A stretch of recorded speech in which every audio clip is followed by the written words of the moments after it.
और देवरा न्यूज़ के इस यूट्यूब चैनल पर आप सभी का स्वागत है। तो हम लोग खड़े हैं मयंक सर इंग्लिश क्लासेस के पास और ये नज़दीक है अपना टाउन पार्क, यहीं पास में है, रेलवे स्टेशन यहीं पास में है और इंग्लिश का बहुत बड़ा मैं ये मान सकता हूँ कि हब जो है वो मयंक सर इंग्लिश क्लासेस है, जहाँ पे काफ़ी बच्चे जो है वो इंग्लिश सीखने आते हैं और काफ़ी बच्चों ने यहाँ से सिलेक्शन भी लिया है। तो चलिए मिलते हैं, मयंक सर इंग्लिश क्लासेस की तरफ चलते हैं और मयंक सर से भी मिलते हैं, प्लस उनके स्टूडेंट्स की जो फीडबैक है वो भी लेने की कोशिश करते हैं। तो चलिए आइए।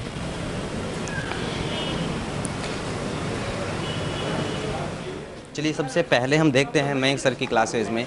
तो ये रिसेप्शन एरिया है जहाँ से आप लोगों को सारी की सारी जानकारी मिल जाएगी मयंक सर इंग्लिश क्लासेस के बारे में, जहाँ पे कुछ बच्चे हैं जो बैठे भी हैं। अभी सर यहाँ पे क्लासेस ले रहे हैं, सर यहाँ पे प्रेजेंट नहीं हैं। तो चलिए मैं आप लोगों को पहले पूरा का पूरा सेंटर जो है वो विजिट करवा देता हूँ, देन उसके बाद हम लोग देखते हैं कि सर के बारे में बच्चों की क्या राय है और सर किस हिसाब से बच्चों को ट्रीट करते हैं। ये सारी की सारी चीज़ें जो है वो मैं आप लोगों के साथ शेयर करूँगा। तो पूरा आप लोग वीडियो देखें, कहीं भी स्किप मत करना। अच्छा का मज़ा आने वाला इंटरव्यू होएगा आज। तो चलिए स्टार्ट करते हैं। तो सबसे पहले हम लोग देखते हैं कि बच्चों की स्ट्रेंथ कितनी है यहाँ पे। आइए सर।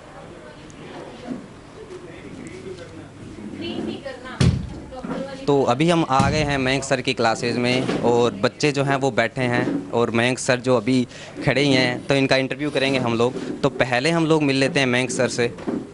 हेलो सर, नमस्कार। हेलो विजय सर, कैसे हो? किसी भी बात को बताने की ज़रूरत नहीं पड़ती आप लोगों को, क्योंकि ये फेमस हैं हरियाणा के अंदर और सिरसा के अंदर। तो मुझे लगता है कि आप लोगों को बताने की ज़रूरत नहीं है। परिचय के मोहताज जो हैं सर हमारे हैं नहीं, काफ़ी अच्छे खासे सिलेक्शन दिए हैं। तो इनके बारे में सारी की सारी जो चीज़ें हैं मैं डिस्कस करूँगा। तो सबसे पहले हम लोग जान लेते हैं मयंक सर के बारे में और इनकी जर्नी कैसे स्टार्ट हुई इसके बारे में जानेंगे।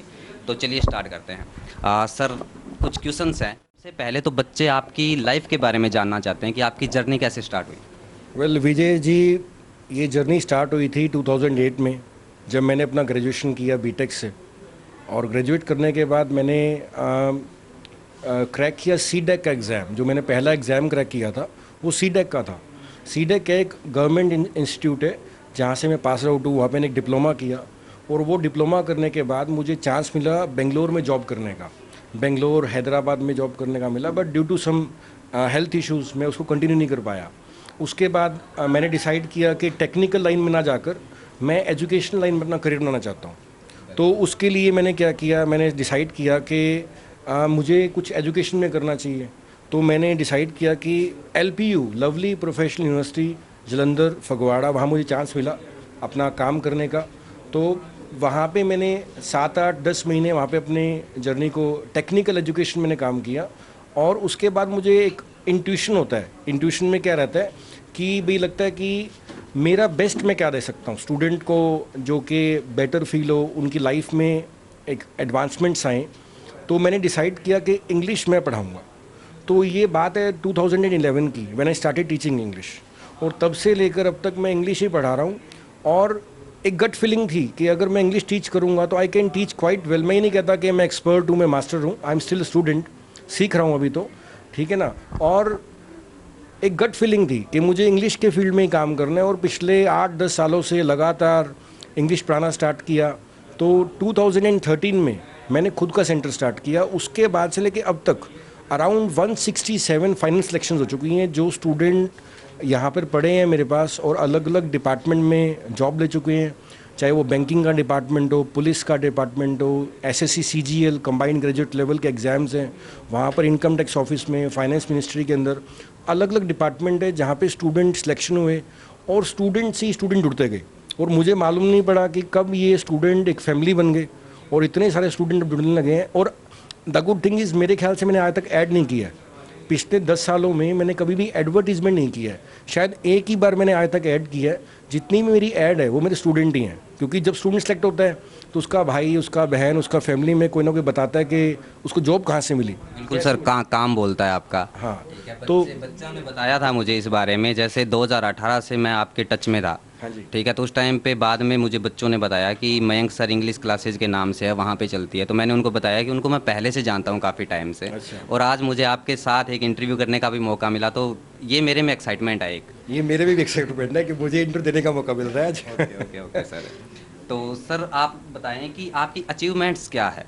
क्या कुछ आपने अपने करियर में जब से आपने स्टार्ट किया है, क्या कुछ आपने प्राप्त करा है, क्या कुछ आपके अचीवमेंट्स हैं? देखो, वैसे तो अगर मैं पर्सनली कहूँ तो मेरे खुद के कुछ एग्ज़ाम्स क्रैक हुए, लाइक सीडेक एग्ज़ाम मैंने क्रैक किया, बैंक एसओ का एग्ज़ाम क्रैक किया। उसका फॉर्चुनेटली मेरा इंटरव्यू क्रैक नहीं हुआ। मैं इसको फॉर्चुनेटली बोलूँगा, क्योंकि कहीं ना कहीं मैं गवर्नमेंट जॉब चाहता ही नहीं था। In my blood it was like I have been made for teaching only. मेरे को लगता था मैं टीचिंग के लिए ही बनाऊँ। और वैसे ये तो मेरी पर्सनल होगी कि मैंने कुछ एग्ज़ाम क्रैक किए, लेकिन एज अ टीचर जो मेरी स्टूडेंट की सिलेक्शंस हैं वही मेरी अचीवमेंट्स हैं अभी। मतलब कि जितने भी स्टूडेंट हैं, जैसे हरियाणा का आपने सुना होगा, बहुत बूम रहा है एचएसएससी का। 2014 के बाद आप ये देखो रेगुलर रिक्रूटमेंट चली है एचएसएससी की, और हरियाणा के हर डिपार्टमेंट के अंदर स्टूडेंट हैं जो यहाँ से पढ़कर सिलेक्ट हुए हैं। और साथ में हाई कोर्ट्स हैं, जो Punjab and Haryana high court है, वहाँ की सिलेक्शंस हैं, बैंक पीओ की सिलेक्शंस हैं, एसएससी की सिलेक्शंस हैं, पुलिस की सिलेक्शंस हैं, डिफेंस की सिलेक्शंस हैं। तो भगवान की कृपा से और स्टूडेंट के प्यार से यही है कि हर एरिया के अंदर सिलेक्शन हुई है। तो ये स्टूडेंट की सिलेक्शन ही मेरी अचीवमेंट है। वही सर जो टीचर होता है उसके लिए सबसे बड़ी खुशी यही होती है कि उसके जो स्टूडेंट है वो सिलेक्टेड हो।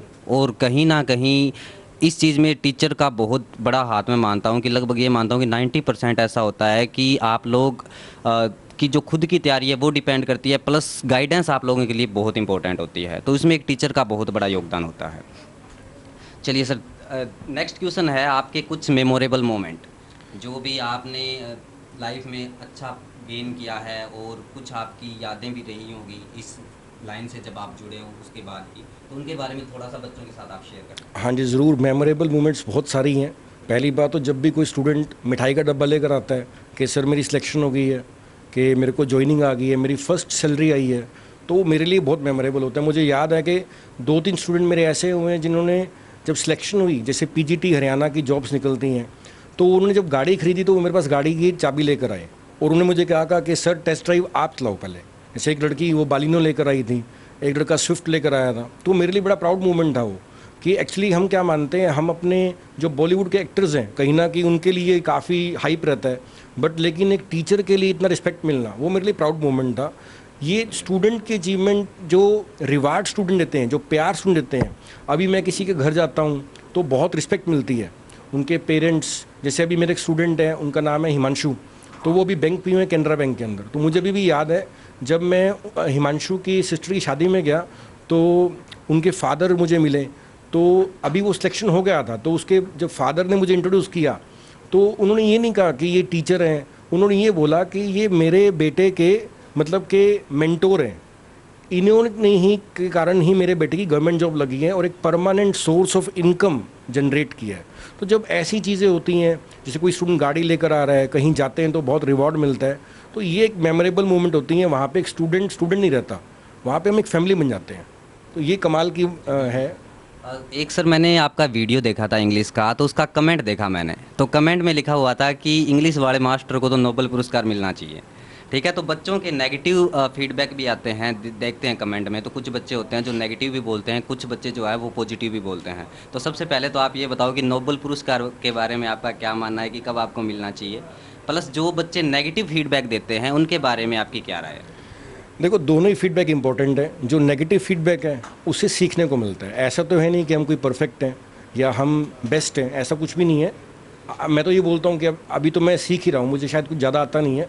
तो जो नेगेटिव कमेंट्स होते हैं उनको मैं रीड करता हूँ और उनको मैं कोशिश करता हूँ कि उनसे मैं सीख सकूँ और इम्प्रूव कर सकूँ अपने काम को, अपनी नॉलेज को, जैसे अपनी रीडिंग स्किल्स को, अपनी राइटिंग को, स्पीकिंग को, जो भी इंग्लिश के एरियाज़ होते हैं उस पर और अच्छे से काम कर सकूँ और लर्निंग ले सकूँ और सीख सकूँ। तो नेगेटिव कमेंट्स भी बहुत इंपॉर्टेंट है और जो पॉजिटिव कमेंट्स हैं वो स्टूडेंट्स का प्यार है, वो उनका आशीर्वाद है और उनसे बड़ा मोटिवेशन मिलता है कि ठीक है, हम इतना बुरा भी नहीं कर रहे। तो एक बैलेंस सा चलता रहता है।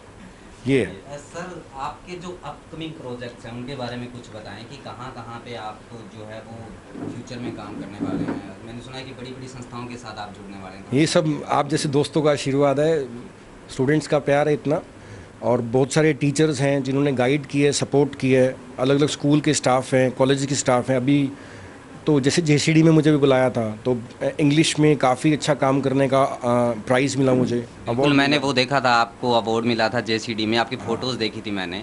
Thank you. इसके ऊपर भी मैं आने वाला था लेकिन आपने पहले इसके बारे में चर्चा कर दी। चलिए इस पर ही बात कर लेते हैं। हाँ, इसके बारे में आपको बताओ कि कैसे आपको वहाँ पे जाने का मौका मिला और किसने आपका नाम जो है वो आगे रिकमेंड करा। वेल तो ये सारी चीज़ जानना चाहूँगा मैं। उसमें सर ऐसा था कि जो जेसीडी कॉलेज में इंग्लिश डिपार्टमेंट है, वहाँ के जो एचओडी हैं वो फॉर्चुनेटली, मतलब कि मैं उनके साथ मैंने काम भी किया है कांता में, मैं वहाँ पे, तो वो काफ़ी समय से मुझे देख रहे थे कि एक्चुअली वो आते थे यहाँ पे, तो काफ़ी डिस्कशन होता था इंग्लिश के ऊपर, न्यूज़पेपर कैसे पढ़ना चाहिए, वो कैप बिल्डिंग टिप्स क्या होने चाहिए, तो वो काफ़ी स्टूडेंट को रिकमेंड करते थे। तो फिर एक बार मुझे फ़ोन आया कि सर आप काफ़ी सालों से लगे हुए हो इंग्लिश के फील्ड के अंदर, और मेरा बहुत मन है कि आपको अवार्ड मिला दिया जाए, आपको सम्मानित किया जाए।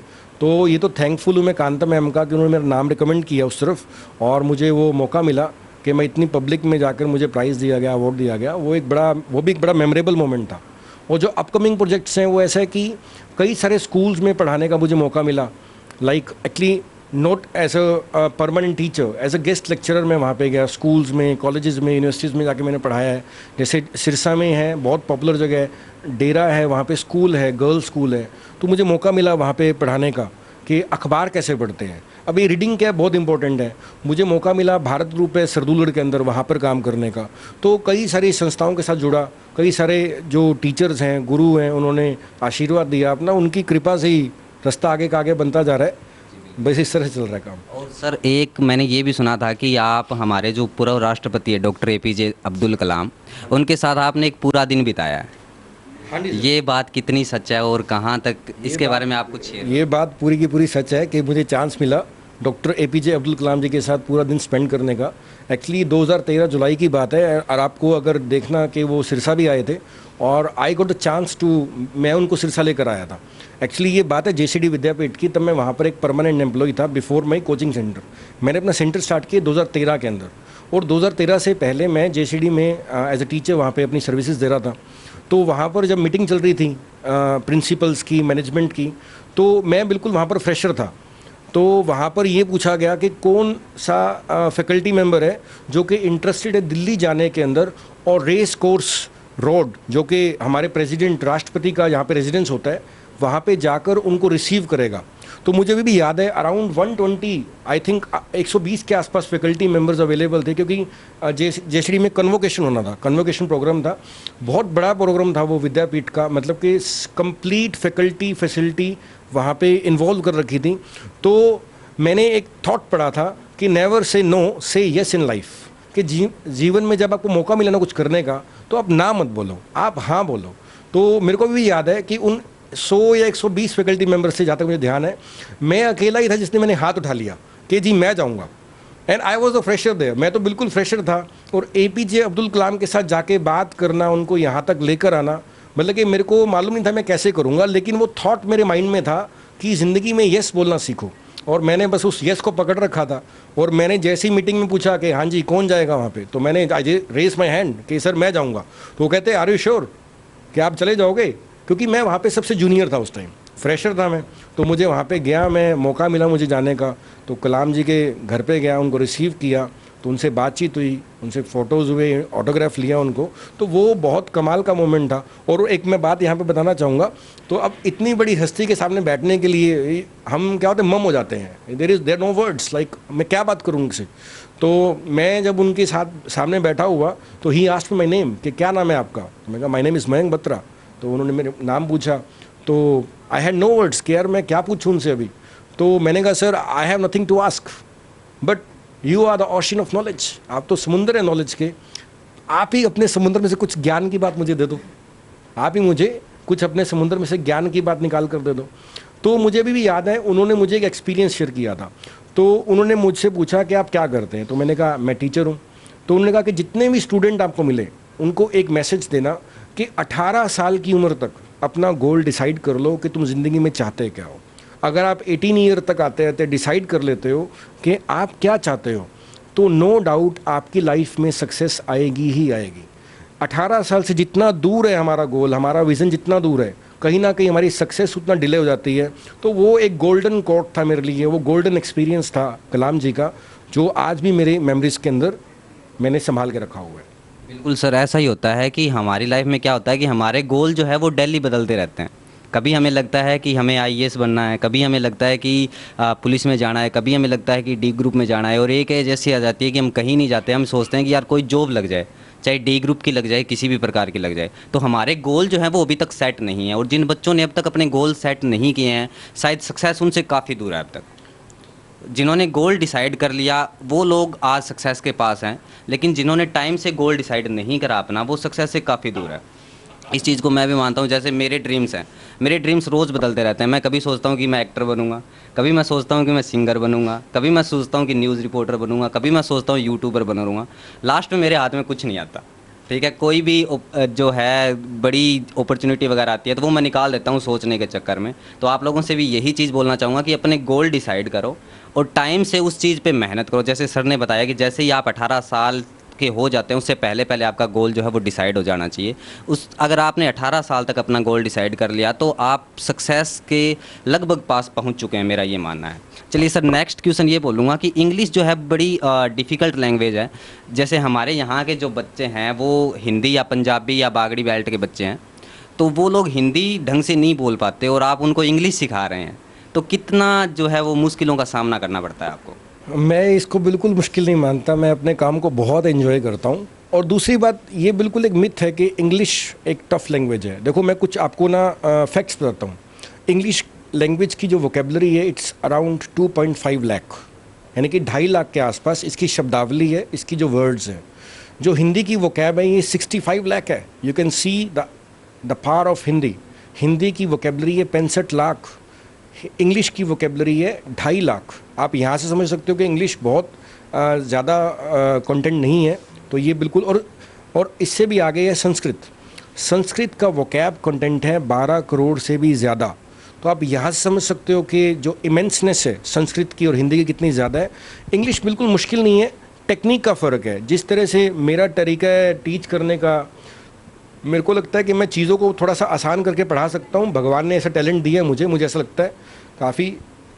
तो इंग्लिश मुश्किल नहीं है, थोड़ा सा आपको अगर सही मेंटोर मिलेगा, सही गाइड करना मिलेगा, तो कोई भी इंग्लिश सीख सकता है 2 से 3 महीने में। ये बात है सर। ये अपना बेस जो रहा है मेरे ख्याल से हिंदी या बागड़ी रहा है, तो इसलिए हमें लगता है कि इंग्लिश हमारे लिए मुश्किल है। लेकिन जिस हिसाब से मयंक सर बता रहे हैं, मुझे नहीं लगता कि इंग्लिश इतनी ज़्यादा मुश्किल होगी। आज ये एक मेरा डाउट था वो भी क्लियर हो गया। नेक्स्ट मैं जानना चाहूँगा सर, करियर काउंसलिंग प्रोग्राम चला रहे हैं आप एक, तो उसके बारे में आप बताएं कुछ। सर एक्चुअली मेरे पास स्टूडेंट पढ़ते हैं सब एज ग्रुप के, 10th क्लास से लेकर ग्रेजुएट, पोस्ट ग्रेजुएट, MBA किए हुए, MTech किए हुए, MSc किए हुए, BSc, BA, BCom, मतलब कि हर फील्ड के स्टूडेंट पढ़ते हैं। और मतलब कि आई फील सैड कि ग्रेजुएट होने के बाद, PG होने के बाद दे आर जॉबलेस, क्योंकि हाथ में जॉब नहीं है, काम नहीं है। तो ये कहीं ना कहीं एक सिस्टम फेलियर है, सिस्टम एरर है। ये एक्चुअली होता क्या है कि इंसान करना कुछ चाहता है, उसमें टैलेंट कुछ है, लेकिन वो कर कुछ देता है। वो कर तो BCom रहा है, लेकिन शायद BCom की नॉलेज नहीं है या वैसी नौकरी नहीं मिली, वो बाद में लाइन चेंज कर लेता है। मेरे को अब मेरे लाइफ के एक्सपीरियंस से पता लगा कि 100 में से 95 लोग ऐसे हैं जो वो पढ़ाई जो करते हैं वो काम नहीं करते, वो पैसे कमाने के लिए कोई और ही काम कर रहे होते हैं। तो ये मुझे बहुत बड़ा ना एक फ्लॉ लगा हमारे सिस्टम के अंदर, एक कमी लगी हमारे सिस्टम के अंदर। और मेरे मन के अंदर कई सालों से ये था कि मेरे स्टूडेंट को ना मैं गाइड भी करूँगा। मैं सिर्फ इंग्लिश पढ़ाना, उनको इंग्लिश बोलना पढ़ना ही काफ़ी नहीं है, उनको ठीक से मालूम होना चाहिए कि राइट गोल कैसे चुनना चाहिए, उनका इनसाइड पोटेंशियल क्या है, वो क्या कर सकते हैं। तो उसके लिए मैंने स्टार्ट किया करियर काउंसलिंग प्रोग्राम, और उसके लिए मैं कंपनी से जुड़ा। उस कंपनी का नाम है बोधामी। मैं बोधामी का एक सर्टिफाइड ट्रेनर हूँ। वो एक कंपनी है, इंटरनेशनल लेवल की कंपनी है, जो कि all over the world career counselling करती है। और मेरे को लगता है कि 8th क्लास या 7th क्लास से ही ना ठीक से गाइड करना चाहिए कि स्टूडेंट को क्या करना चाहिए, क्या नहीं करना चाहिए। हम क्या करते हैं, स्टूडेंट जब 10th के बाद वो आर्ट्स ले लेता है अपने दोस्तों को देखकर, या कॉमर्स ले लेता है, फिर वो +2 के बाद कुछ कर लेगा वैसा ही, और ग्रेजुएट या PG करने के बाद उसको लगता है कि यार मेरे में तो कुछ और करना था, लेकिन मैंने कर लिया। यानी कि 20-22 साल की उम्र आते आते पैसा भी लगा दिया, समय में निकाल दिया, और सारा का सारा ना जिगजैग हो गया लाइफ का करियर। इससे अच्छा है अगर वो छोटी उम्र में ही 7th 8th में ये करियर काउंसलिंग ले लें, तो उनको बहुत ज़्यादा हेल्प मिलेगी। पेरेंट्स का पैसा बचेगा, स्टूडेंट का करियर बचेगा, और एक डायरेक्शन से कॉन्फिडेंस भी आएगा स्टूडेंट के अंदर। तो इसीलिए मैं अभी क्लास 7th के बाद से करियर काउंसलिंग की गाइडेंस देता हूँ, अप टू ग्रेजुएशन या आफ्टर PG भी। सर ये काफ़ी हेल्प करेगा बच्चों में, जिनके ऐसा होता है कि सिस्टम बदलता रहता है। जो बच्चा 10th में आता है, 10th से आगे सोचता है कि अपने दोस्तों के चक्कर में आके कि साइंस ले ली मैंने, नॉन मेडिकल ले ली, बाद में वो बच्चा उस चीज़ को झेल नहीं पाता। तो इससे यही चीज़ बोल सकते हैं आप कि उसको अपने इंटरेस्ट के हिसाब से जाना चाहिए, उसमें आपकी मयंक सर काफ़ी हेल्प कर सकते हैं। नेक्स्ट क्वेश्चन सर एक फ़ीस स्ट्रक्चर के बारे में है। मैंने सुना है कि फ़ीस स्ट्रक्चर आपका बहुत अच्छा है, और अगर दूसरी एकेडमी के बारे में चर्चा करते हैं, जैसे मैं गंगानगर या चंडीगढ़ में रहा तो वहाँ पे बहुत ज़्यादा फ़ीस है, ठीक है, और आप कम फीस में बच्चों को एक अच्छी एजुकेशन दे रहे हैं, इसके बारे में कुछ और बता दें बच्चों को। सर नो डाउट, देखो फीस कहीं ना कहीं मैंडेटरी है, क्योंकि हम कहीं ना कहीं एक्चुअली जो सारा सिस्टम है, अभी आप मेरी जो बिल्डिंग है रेंट की बिल्डिंग है, बिजली का बिल भी आता है ना, तो नो डाउट बेसिक फ़ीस तो चाहिए, लेकिन मैं इस बात का ध्यान रखता हूँ कि जितना अमाउंट स्टूडेंट मुझे दे रहे हैं ना, उससे ज़्यादा नॉलेज मैं उसको दे पाऊँ। अगर मैं स्टूडेंट से 100 रुपये ले रहा हूँ तो मैं चाहता हूँ मैं उसको 200 का नॉलेज दे पाऊँ। ये ऐसा नहीं होना चाहिए कि स्टूडेंट और मेरा रिलेशन सिर्फ पैसों का रिलेशन नहीं है, कहीं ना कहीं मेरा और स्टूडेंट का रिलेशन एक फैमिली रिलेशन है। तो फीस क्राइटेरिया नहीं है, कहीं ना कहीं मैंने टारगेट रखा है कि मैं मिनिमम फ़ीस रखूं। मिनिमम फ़ीस है, जितने भी मेरे कोर्सेज़ हैं, चाहे वो गवर्नमेंट सेक्टर के लिए हैं, चाहे बहुत स्टूडेंट अब्रॉड जाना चाहते हैं, IELTS PTE करते हैं, चाहे बहुत स्टूडेंट है फंडामेंटल इंग्लिश इंप्रूव करना चाहते हैं, तो मैंने एक तो यहाँ पे टाइम बाउंडेशन नहीं रखा। आप मेरे सेंटर बैठ के 1 घंटा पढ़ो, 2 घंटा पढ़ो, 4 घंटे पढ़ो, 5 घंटे पढ़ो, कोई रोक नहीं है। दूसरा, मैंने कभी भी ऐसा नहीं सोचा कि स्टूडेंट और मेरा एक पैसे लेने देने का रिलेशन हो। हमारा रिलेशन एक मतलब कि बड़ा प्यारा सा रिलेशन होता है, देर आर नो वर्ड्स, है ना। तो फीस मैंने बड़े रिजनेबल रखी है, स्टूडेंट को भी लगता है कि हाँ इतने पैसे मैं दे सकता हूँ इजीली, और दूसरा ये वर्थ है, यानी कि ऐसा नहीं है कि इतना पैसा देने के बाद student he will never feel cheated कि भी मेरे को चीटिंग होगी या मुझे पढ़ाया नहीं है, ऐसा कभी भी नहीं है। तो क्योंकि स्टूडेंट ही मेरा करियर है एक्चुअली। देखो, अगर मेरे स्टूडेंट का करियर है ना, मेरा करियर क्या है, मेरे स्टूडेंट का करियर ही एक्चुअली मेरा करियर है। अगर मेरा स्टूडेंट का करियर होगा तो मेरी ग्रोथ होगी। आज मैंने कभी भी ऐड नहीं करी, स्टिल मेरे सेंटर पे स्टूडेंट्स हैं, उसका एक कारण है क्योंकि सिलेक्शन हुई हैं और रिजनेबल प्राइस में। स्टूडेंट ही स्टूडेंट को जोड़ते हैं। हाँ, तो ये मैग्नेट का काम करते हैं आप। बिल्कुल बिल्कुल बिल्कुल, दे आर माई मैग्नेट्स, बिल्कुल। एंड मेरे को यही है कि इनका करियर मेरा करियर बनता है। तो मैं बड़ी, ये मेरे लिए प्लांट्स हैं, ये मेरे पास जब आते हैं तो ये पौधे होते हैं, लेकिन मैं ट्राई करता हूँ कि इनको मैं सींचूँ, इनको गाइड करूँ, इनको ज्ञान दूँ, और एक दिन फल दें अपनी फैमिली को। और जब जिस दिन ये प्रोडक्टिव हो जाएंगे, फ्रूटफुल हो जाएंगे अपनी फैमिली के लिए, तो नो डाउट इनके फैमिली वाले भी मेरे से जुड़ जाते हैं, और सिस्टम सारा ऐसे चलता है। बिल्कुल सर, मैंने एक बात सुनी थी, किसी ने बताया था कि एक बंदा बहुत करोड़पति था, तो उससे किसी ने पूछा कि आप करोड़पति कैसे बने, तो उसने बोला कि जो मेरे यहाँ पे जॉब करते हैं, जो मेरे एम्प्लॉय हैं, उनको मैंने लखपति बना दिया और उन्होंने मुझे करोड़पति बना दिया। तो इस बात पे आप क्या कहना चाहेंगे कि ये बात कितनी सच है? ये बात तो बिल्कुल सच लगती है मुझे। बाकी मैं ये मानता हूँ कि सिर्फ अमीर इंसान, पैसा नो डाउट अमीरी का साइन है, लेकिन सिर्फ अमीरी ही नहीं है, अमीरी का साइन है, बट सिर्फ पैसा अमीरी नहीं है। उसके अलावा हमारा जो रिलेशन है, किसी के दिल में जगह बनाना भी एक अमीरी होती है। और मेरे को लगता है कि मैं बहुत सारे लाखों लोगों के दिल में, करोड़ों में होगा, ऐसा भी नहीं सर, बिल्कुल होगा। आप जिस हिसाब से काम कर रहे हैं, मुझे लगता है कि ज़्यादा टाइम नहीं लगेगा कि आप करोड़ों के दिलों में भी आएंगे। बाकी सिरसा सिटी जो है हमारी हरियाणा के अंदर, उसमें तो आप काफ़ी बच्चे जो हैं उनके दिलों में है ही। आपने काफ़ी एप्लीकेशंस पे भी पढ़ाया है, लाइक दूरीना पे आपने पढ़ाया है, इसके अलावा नॉलेज टीवी देसी ताऊ है, उनके साथ पढ़ाया है। उन्हीं का मैंने एक कमेंट देखा था कि इंग्लिश वाले मास्टर जो है उनको तो नोबेल पुरस्कार मिलना चाहिए, ठीक है। हाँ, तो काफ़ी अचीवमेंट्स हैं आपके। मेरे लिए वो बड़ा प्राउड फूल था। मुझे ध्यान है ताऊ जी का मेरे पास फ़ोन आया था, एंड आई वाज इन सूरत, मैं उस टाइम सूरत में था, तो उन्होंने मुझे कॉल किया कि मयंक सर आप क्लास ले लोगे क्या। तो मैंने कहा बिल्कुल ले लेंगे क्लास। और वो जो आई थिंक मैंने पहली वीडियो बनाई थी, वो 4-5 लाख के आसपास व्यूज़ गए हैं उसके। दूसरा वीडियो के 2-2.5 लाख। तो इतने बड़े लेवल पर कहीं ना कहीं जो मुझे पहुंचाया है, तो उनका KTDT का बहुत बड़ा कंट्रीब्यूशन है, दुरीना की टीम का बहुत बड़ा कंट्रीब्यूशन है, प्रदीप सर हैं जो हरियाणा जी के फेमस है हरियाणा के अंदर, उनके नाम को कोई पहचान देने की ज़रूरत नहीं है, तो उनका बड़ा कंट्रीब्यूशन। कुछ बच्चे हैं जो आपके यूट्यूब चैनल से आए हैं, मयंक सर इंग्लिश क्लासेज के नाम से, जो हमें आपके एकेडमी में मिले थे, उनका भी मैं फीडबैक आप लोगों को दिखाऊंगा किस प्रकार का है। तो चैनल आपने कब स्टार्ट करा? एक्चुअली चैनल मैंने को स्टार्ट किए को काफ़ी समय हो गया है, 2011 में स्टार्ट कर दिया था, लेकिन आई वॉज नेवर एक्टिव। मैं 2019 के आसपास होने लगा। तो जब मैंने चैनल स्टार्ट किया तो जैसे धुरीना से जुड़ा मैं, उसके बाद 2018 में धुरीना से जुड़ा था मैं, तभी मैंने चैनल एक्टिव में तब हुआ था। स्टार्ट तो पहले कर दिया था, लेकिन वीडियो अपलोड करने का सिलसिला मैंने स्टार्ट किया अराउंड 2018 के अंदर। तब से वीडियोस डाल रहा हूँ और अभी चैनल के ऊपर आई थिंक 850 से ज़्यादा वीडियोज़ हैं और वो हर सेक्टर को कवर करती हैं। वो रीडिंग स्किल्स को, राइटिंग स्किल्स को, गवर्नमेंट एग्ज़ाम्स को, अखबार कैसे पढ़ते हैं, वो कैब कैसे इम्प्रूव करते हैं, और जो छोटे स्टूडेंट्स हैं class 9th, class 10th, class 11th, class 12th, BA first year, second year, third year, सब के लिए complete information, complete syllabus, fully English discussed है वहाँ पे। मतलब कोई भी स्टूडेंट जा सकता है, चैनल पे जाए मयंक सर इंग्लिश क्लासेस, और वहाँ पर अगर वो 8th क्लास के है तो पूरी इंग्लिश वहाँ पे अवेलेबल है उसके लिए, 9th क्लास वाले के लिए, 10th के लिए, 11th के लिए, 12th के लिए, BA first year, second year, third year. कुछ अगर कमियाँ हैं वो काम चलता जा रहा है, तो कोशिश ये है कि हर सेक्टर की इंग्लिश कवर की जाए। बट ये मेरा अकेले का एफर्ट नहीं है, मेरी टीम मेरे साथ है, मेरे साथ 3-4 फैकल्टी मेंबर हैं, स्टूडेंट्स हैं, तो इन सब की कंट्रीब्यूशन के कारण मैं इतना कुछ कर पा रहा हूँ। मतलब ये बोल सकते हैं कि जैसे हॉकी के जादूगर मेजर ध्यानचंद है, वैसे इंग्लिश के जादूगर मयंक सर है। आपका आशीर्वाद है, आपका प्यार है। चलिए सर, आपसे मिलके बहुत अच्छा लगा, और कुछ बच्चों को आप मैसेज देना चाहेंगे तो आप कर सकते हैं। मैसेज तो यही है कि देखो, अगर मैं इंग्लिश की बात करूं तो रीडिंग इज़ द बैकबोन। आपका कोई भी एग्ज़ाम है, इंग्लिश कहीं ना कहीं Rajasthan belt, Haryana belt, Punjab belt की कहीं ना कहीं डिफ़िकल्टी है। पहली बात, अगर आपको कोई भी प्रॉब्लम हो, आपको लगता है कि आप गवर्नमेंट सेक्टर तैयारी कर रहे हैं, मेरा नंबर आपको सर से मिल जाएगा, नहीं तो मेरे चैनल है मयंक सर इंग्लिश क्लासेस, मैं यहाँ पे डिस्प्ले कर दूंगा आपका नंबर, है ना। तो आप नंबर पे कांटेक्ट करें, मैं आपको best of the best guidance दूंगा, और आप चैनल पे जा सकते हैं।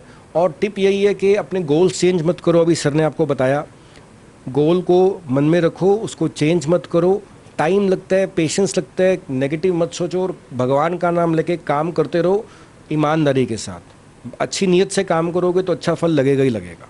यही मेरा मैसेज है सबके लिए। Thank you so much sir. तो जैसे मयंक सर से हम लोग मिले, अब मयंक सर के कुछ बच्चे हैं जो यहाँ एकेडमी में बैठे हैं, उनके साथ भी मिलाऊंगा और उनका फीडबैक भी मैं आप लोगों को दिखाऊंगा कि बच्चे क्या सोचते हैं मयंक सर के बारे में, कब बच्चों ने ज्वाइन किया और कितना फ़ायदा जो है वो बच्चों को मयंक सर के साथ जुड़ने के बाद मिला। तो चलिए स्टार्ट करते हैं। तो चलिए सर के कुछ स्टूडेंट्स हैं जिनकी हम फीडबैक लेते हैं, उनके बारे में जानते हैं कि उन बच्चों को कैसे पता लगा, क्या कुछ हुआ, और आज वो कितने टाइम से यहाँ पे काम कर रहे हैं। तो सबसे पहले हम इस मैम से बात करते हैं। हेलो मैम, नाम आपका? विनीता। विनीता, कितने टाइम से आप जो है वो मयंक सर के साथ जुड़े हुए हैं? मुझे 1.5 मंथ हो चुका है यहाँ पे।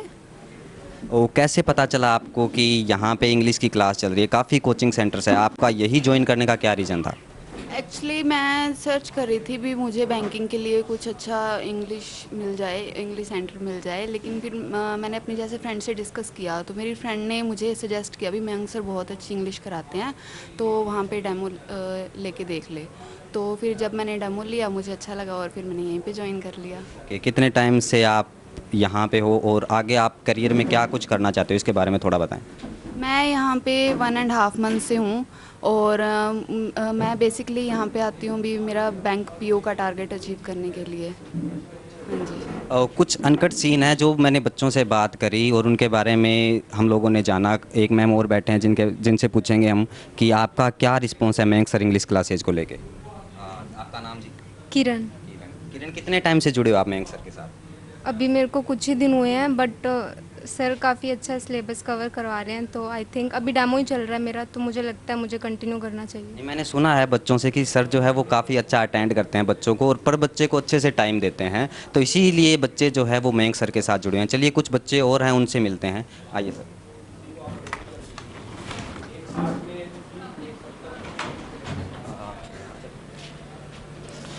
तो देखते हैं, यहाँ पे बच्चे हैं जो स्पीकिंग की तैयारी कर रहे हैं। ये मैम भी बैठे हैं साथ में। मैम, आपसे जानना चाहेंगे, पहले खड़े हो जाएं थोड़ा सा और अपने बारे में थोड़ी सी जानकारी दे दें बच्चों को कि क्या आप बच्चों को भी पढ़ा रहे हो। Hello sir, my name is Karam and here is a speaking session is going on. We are practicing English speaking here. तो बच्चों का कैसा रिस्पॉन्स है? Sir, students are responding very well because as everyone is very enthusiastic and they also want to learn English speaking and that's why they are giving proper response. ये बच्चे जो हैं वो आपके साथ कितने टाइम से जुड़े हैं और आप एकेडमी से कितने टाइम से जो है एकेडमी में अपनी सेवाएं दे रहे हो?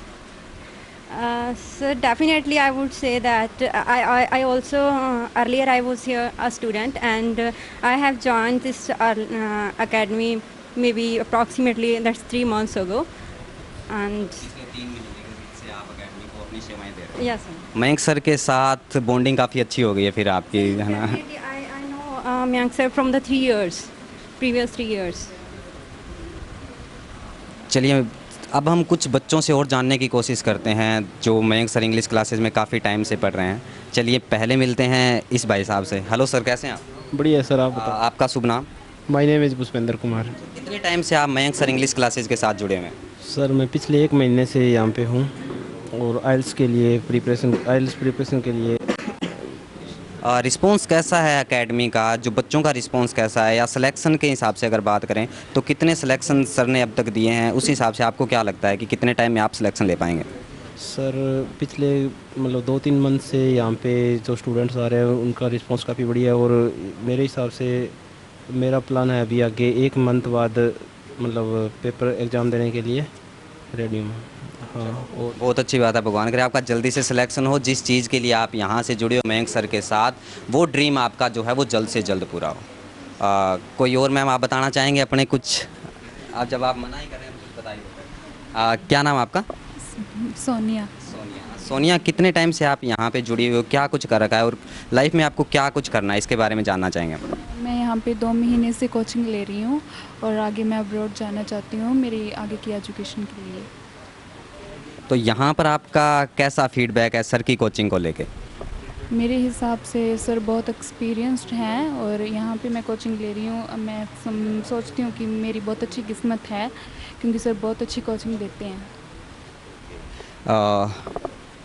चलिए मयंक सर की इंग्लिश क्लासेज में मिलके हमें बहुत अच्छा लगा, और बच्चों के जो फीडबैक हम लोगों ने देखे काफ़ी पॉजिटिव फीडबैक हैं, और मयंक सर का जो यूट्यूब चैनल है उस पर भी बच्चे काफ़ी संख्या में जुड़े हुए हैं। तो अगर आप लोग भी इंग्लिश वगैरह की तैयारी कर रहे हो, स्पोकन की तैयारी कर रहे हो या बैंक पीओ, देखो इंग्लिश एक बेसिक नीड है हमारे लिए।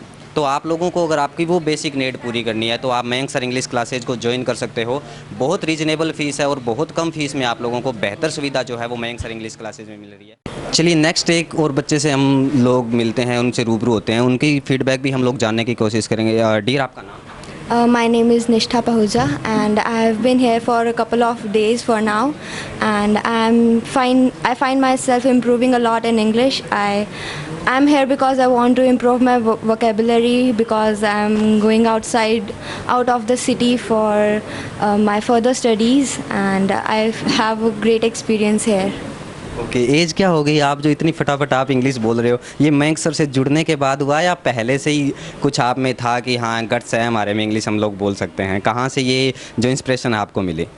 I am 17 right now, and I guess I improved a lot in English because it helped me improve my confidence and my vocabulary. I used to stutter a lot when I was not here, and it helps me a lot when I'm here. Okay, और life में क्या करना है? Out of India जाना है कि India में रह के ही कुछ अच्छी पोस्टें हैं उन पे आपको जॉब करनी है, क्या कुछ सोचते हो आप? It's not finalized yet because I scored 48th rank in Punjab University, and my result of IIT is still pending to come. So I hope I got admission in good IIT or NIT college. Okay, तो मतलब आपका जो background रहा है वो non medical से रहा होगा आई थिंक, है ना? या thank you so much dear, आपसे मिलके भी अच्छा लगा, और आपने जो मयंक सर इंग्लिश क्लासेस के बारे में बताया उसका भी जो रिस्पांस था वो काफ़ी पॉजिटिव लगा हमें। Thank you so much. और कुछ कहना चाहेंगे आप? No, that will be all. Feedback ले लेते हैं, जान लेते हैं उसके विचार जो हैं वो क्या बोलते हैं। चलिए, नाम आपका? मेरा नाम ध्रुव है और मैं यहाँ पे 3 से 4 महीने हो गए मुझे यहाँ आते हुए। कैसा रहा यहाँ का एक्सपीरियंस और कैसे आपको मयंक सर की एकेडमी के बारे में पता लगा? वेल मुझे यहाँ पता लगा, मेरा एक फ्रेंड है जो यहाँ पे पहले पढ़ता था मयंक सर से ही, उसी से मुझे पता लगा। एक्चुअली उसने मतलब इतना अच्छा बताया मयंक सर के बारे में कि मतलब मैं खुद को रोक ही नहीं सका आने से। तो मैंने उसके बाद यहाँ आकर के डेमो क्लासेस ली और मुझे बहुत सेटिस्फेक्शन मिला यहाँ आकर के कि हाँ सर की पढ़ाने का जो तरीका है। यूट्यूब पे भी हम वीडियोस देखते हैं, काफ़ी अलग अलग वीडियोस देखते हैं, काफ़ी टीचर्स हैं पढ़ाते हैं अलग अलग तरीके से, बट जो मयंक सर का तरीका है पढ़ाने का वो मुझे काफ़ी हद तक सबसे अलग लगा। लाइक उनके समझाने का तरीका, किसी चीज़ को याद करवाने का तरीका, वो मुझे बहुत बहुत अलग लगा। अच्छा खासा कॉन्फिडेंस जो है आपका गेन हो हाँ, गया इस चीज़ मतलब में ना? मैं, आप मानोगे नहीं, इससे पहले इवन मैं किसी को बात नहीं कर पाता था, फेस नहीं कर पाता था, मतलब मेरे अंदर बिल्कुल भी कॉन्फिडेंस तक नहीं था। बट जैसे जैसे मैं उनके पास रहा, इवन उनकी जो ट्रेनिंग पीरियड होता है यहाँ पे, मिरर के सामने हम बैठ करके ट्रेनिंग करते हैं और कन्वर्सेशन होती है हमारी यहाँ पर, उससे मुझे इतना पॉजिटिव रिस्पांस मिला है कि अब मैं शायद एंकर भी बन सकता हूँ। Very good. आपका नाम? मैंने कनिष्क राणा, मैं यहीं से हूँ, लोकल सिरसा से ही। और मेरे को यहाँ के बारे में पता चला था मेरे फ्रेंड से। मेरा फ्रेंड पहले यहाँ पे पढ़ के गया था, वो स्पीकिंग की क्लास आता था, उसको किसी गवर्नमेंट एग्ज़ाम की तैयारी कर रहा था, तो उसने मेरे को बताया था कि यहाँ पे लग जा मयंक सर के पास। और मैं यहाँ पे मार्च में लगा था, तो मेरे को यहाँ पे 5 to 6 मंथ हो गए हैं लगे हुए। और मेरे को यहाँ पे जब शुरू में आया था तो मेरे को थोड़ा अजीब सा लगा था, फिर जब धीरे धीरे मेरे को पता चला सर कितना अच्छा पढ़ाते हैं, तो उसके बाद मेरे को बहुत अच्छा लगा। और उसके बाद मेरा कॉन्फिडेंस अप हुआ, सब कुछ हुआ, लोगों से मिला मैं। पर मैं एक बात कहता हूँ कि मयंक सर के पढ़ाने का तरीका बहुत अलग था, ठीक है, और वो जिस हिसाब से पढ़ाते हैं वो कोई और टीचर नहीं पढ़ाता है। और इतनी जल्दी मतलब कि वो बंदे के माइंड में, बच्चे के माइंड में, मतलब बच्चे के दिमाग में जो चीज़ें वो बैठ जाती है। चलिए, बहुत अच्छा लगा आपसे मिल के भी, और मयंक सर के जो पॉजिटिव रिस्पॉन्स देखे हैं काफ़ी अच्छा लगा। तो आप लोग जुड़े रहें मयंक सर के साथ, और अगर आप लोगों ने अब तक मयंक सर का चैनल नहीं ज्वाइन किया है तो मयंक सर का चैनल भी ज्वाइन करें, वहाँ पे भी आपको फ्री में पढ़ने का मौका मिलेगा। और एजुकेशन अगर आपको कहीं से भी मिले आप लोगों को ले लेनी चाहिए। इसी के साथ हम एंड करते हैं। Thank you so much, nice to talk with you. जय हिंद, जय भारत।